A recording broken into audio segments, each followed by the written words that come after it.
Income হচ্ছে যে আপনি কত টাকা কত কিলো গাড়ি চালালেন কাস্টমার নিয়ে, কত কিলো ভ্যাকেন্ট চালালেন এবং কত টাকা হলো, এটা হচ্ছে শিফট ইনকাম।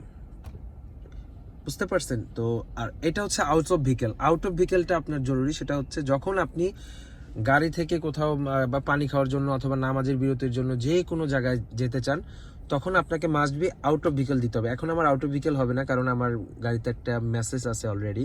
তো এই আউট অফ ভেহিকেলের কাজটা হচ্ছে আপনি যখন কোথাও পানি খেতে কিংবা নামাজ পড়তে কিংবা প্রস্রাব করতে দাঁড়াবেন, অবশ্যই আপনাকে আউট অফ ভেহিকেল দিয়ে গাড়ির ইঞ্জিন বন্ধ করে দিয়ে যেতে হবে।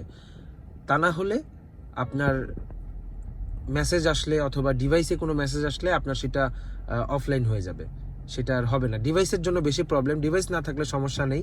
এই জিনিসগুলি মাথায় রাখবেন। এবং আউট অফ ভেহিকেল ছাড়া যদি আপনারা কোম্পানির ভিতরে পার্কিংয়ে আউট অফ ভেহিকেল দিয়ে গাড়ি স্টার্টে রাখেন, তাহলে আপনাকে ওসিসি থেকে